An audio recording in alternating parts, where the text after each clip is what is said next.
Moving on, The Guardian now, and reparations seems to be the word of the year, this time for the abundant energy that has lifted billions of people out of poverty, Diane. Oh, for goodness sake, you and your views. So the headline is, fossil fuel firms owe climate reparations of $209 billion a year, says study.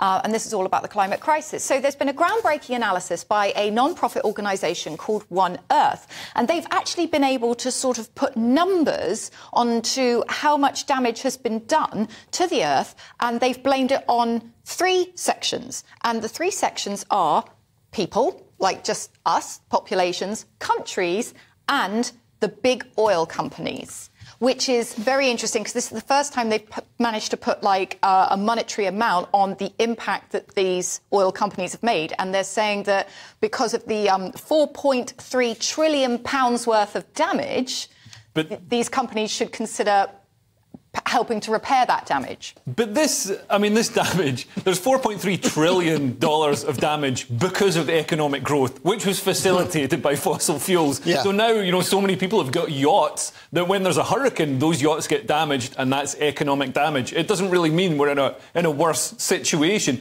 Also, Lewis, don't you think they're blaming the suppliers instead of the consumers? We all use energy. It's lifted us, it's given us modern life. It's given us the electricity, the electric lights we're sitting under now. Nobody needs to be blamed for this. The fact is that people are living so much better lives now. They're warm, Diane. You can be in this, they're not shaking. You're sitting here, we're sitting in a beautiful studio, just doing basically bugger all. Can I say bugger all? Well, we're doing bugger all because of the fuel. There's been no damage. And I love the way you read it, because they say... There has been damage. You can't say there's been no damage. There has been no... Well, no damage to the Earth. Well, let's write a letter to the Earth and say we're sorry. Dear Earth, we're sorry. Where do we post this? Which we maybe go to a volcano and dump it down a volcano. Will you say it's a groundbreaking analysis by One Earth?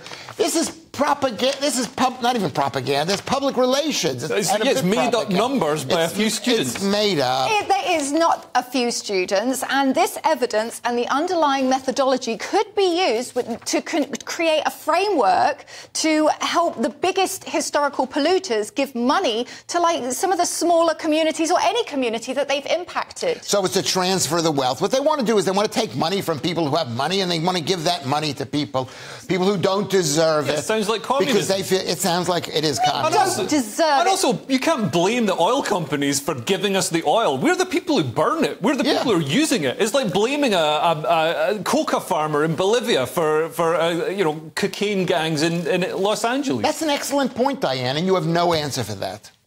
What?